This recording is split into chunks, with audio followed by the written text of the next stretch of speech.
So this is going to be a little bit different of a video than I usually do, but I've been looking to buy a Vita for about 3 years now. And I'm going to get one this year. I have a whole list, right here, of games and memory card in the system. And so what I want to do is I really want to explore the Vita. And I've been watching a bunch of YouTube videos too. So I'm going to state my 10 reasons why I'm going to buy a Vita in 2023. And I already have a Switch. Here's my Switch. I showed it on the channel before playing WWE 2K18 on it on Christmas time. It has been a while since I uploaded a video. I gotta start doing this more often. But yeah, I have a Nintendo Switch. I have a bunch of games on it.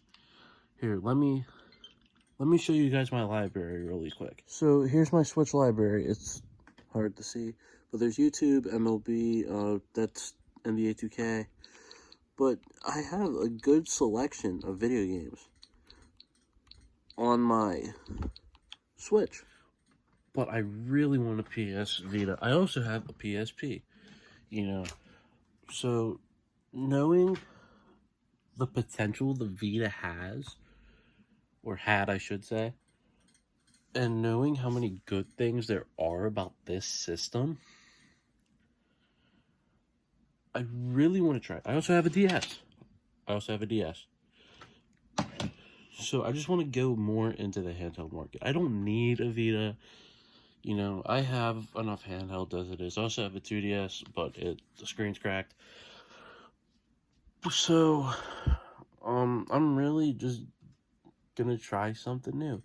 And at the end of the video, I'm also gonna list 5 reasons why I don't want a Vita. Like, that I shouldn't buy a Vita.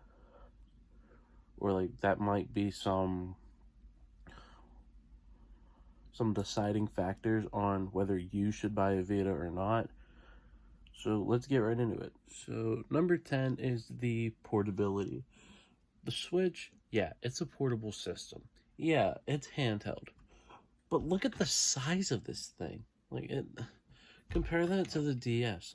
See how small this thing is? And, since it folds up, it makes it even more portable. Or even the PSP. Much smaller than the Switch. So the Vita is a lot more reasonable to carry around wherever you go. Number 2 is going to be the game selection. The game selection is amazing on Vita. There's sports titles, RPGs, fightings, visual novels, the whole 9. Whatever you like, it's going to be on the Vita. And some games are Uncharted Golden Abyss, Killzone Mercenary, Persona 4 Golden, God of War Collection, Sly Cooper Collection, Danganronpa, Madden, FIFA, MLB. There's just so many great games. There's a bunch of great racing games on the Vita. There may be a lack of them, but there's still a bunch of great ones. Number 8 is the exclusive titles. Now, the exclusive titles, most of them did get ported over eventually later on down the line.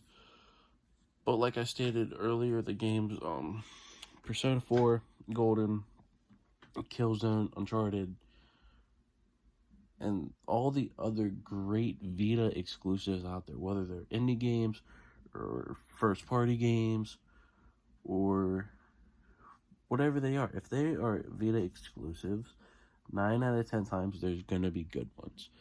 Now, there are going to be bad ones, like Reality Fighters and things of that nature, that try to use all the gimmicks of the Vita very poorly. But yeah, there are a lot of great Vita exclusives out there. Number 7's first-person shooters. Or just shooters in general, because I don't believe there's a lot of first-person shooters. I know there's a Call of Duty game, which I guess wasn't received greatly. Killzone. And I don't really know many other first-person shooters on there. But third-person shooters, even shoot-em-ups, there's a lot of shoot-em-ups. There's Unit 13, I'm not sure if or was it called Retribution? I'm not sure.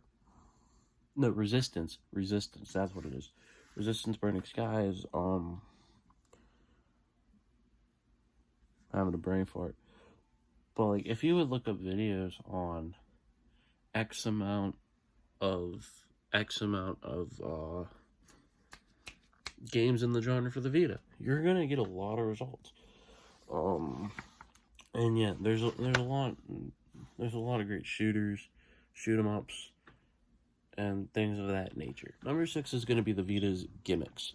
The gyroscope, the cameras, the front touch screen, the back touchpad. I love gimmicks. That's just me. I love gimmicky things, or things that add a little bit more to a system. Like motion controls and gyroscope controls.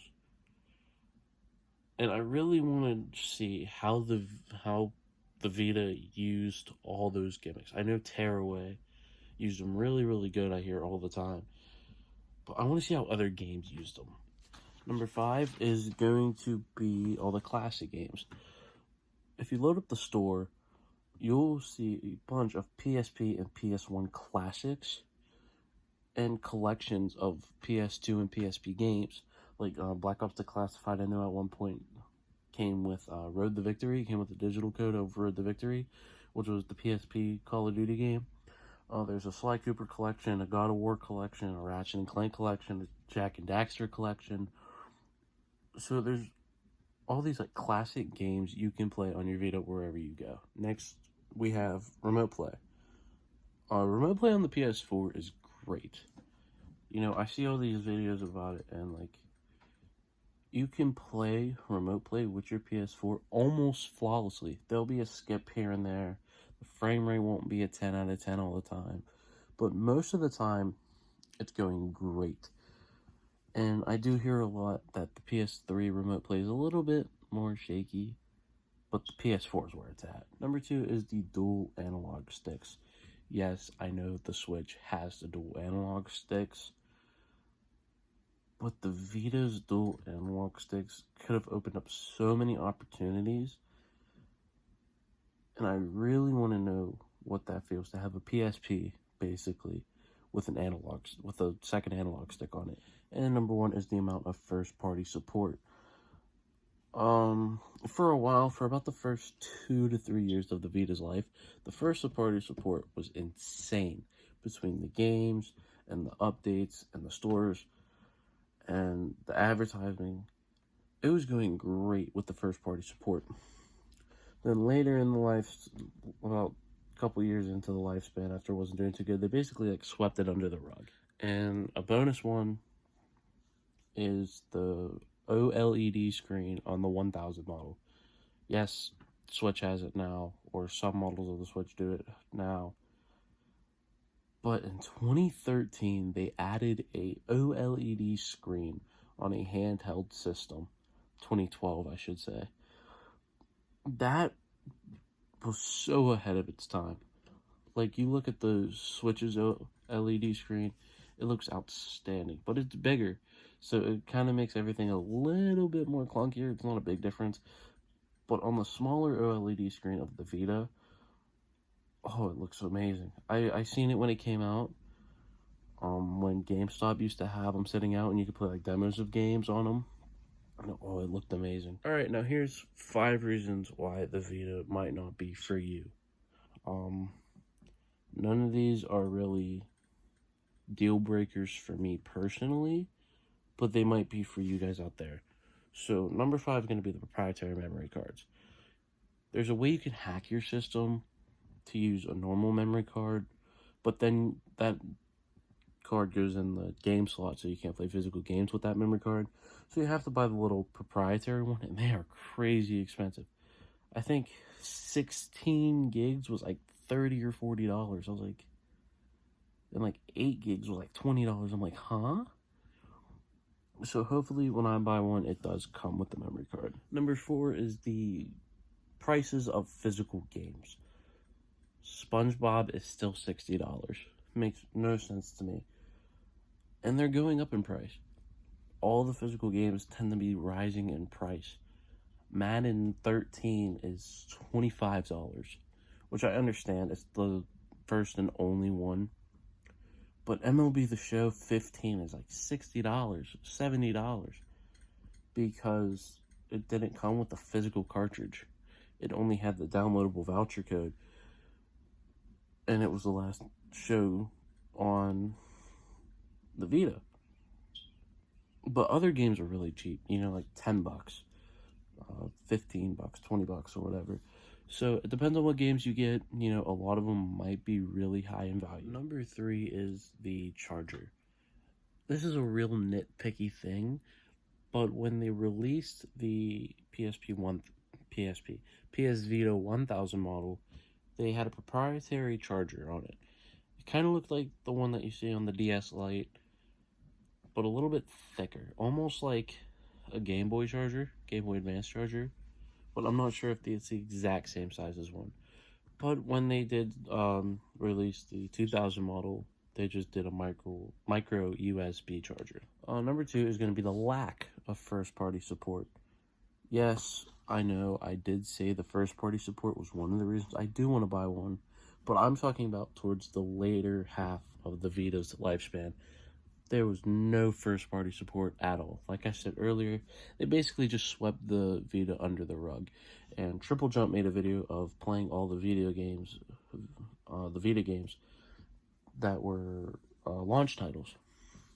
And there was a skit in the beginning where there's a guy playing the Vita, and the guy is the Vita, and he's like, you know, I want to be promoted, you gotta do this, that, whatever. And then the guy who's being Sony is like, oh, that's just a paperweight. Who are you? I don't know who you are. And it's like, yeah, that's kind of accurate for the second half of the Vita's lifespan, because Sony basically ditched it. And the last reason is that there's a lot of limited compatibility with the PS1 and the PSP titles, because a lot of them, I hear that you have to download through the PS3 and then transfer it over to your Vita, or you just simply can't play it at all. But a lot of them you still can buy straight from the Vita store and play them normally. Alright, and that was my video on 10, well basically 11, reasons why I personally want to buy a Vita in 2023, and then 5 reasons why it might be a deal breaker for someone out there who's looking to buy a Vita, or is considering buying the Vita. Hopefully you guys like this video. Make sure you comment if you are going to get a Vita soon, or if you're planning on it, and what games you want to get for it, or if you're getting any other handheld or console. Let me know what videos you guys want to see too. Make sure you like, subscribe, share it, all that good stuff. Hit the bell icon. And hopefully I don't have another 6-month break in between my videos, 7-month break. I just haven't really had the time to upload. And I stream on Twitch, Barking Pawn 2166. I'll put my link in the description of this video. I've been streaming Madden 23, Houston Texans rebuild. And we're getting close to the playoffs. And I didn't make the playoffs. I think I'm going 8 and 9. So season 2 will be coming up soon after I complete season 1. And then, so yeah, check that out. No one really watches though, but I try to have a good time, you know. I'm always vibing. I'm always responding to my chats. I don't think there's been one chat I haven't responded to. So share this around. Hopefully you enjoyed, and I'll see you guys in the next video.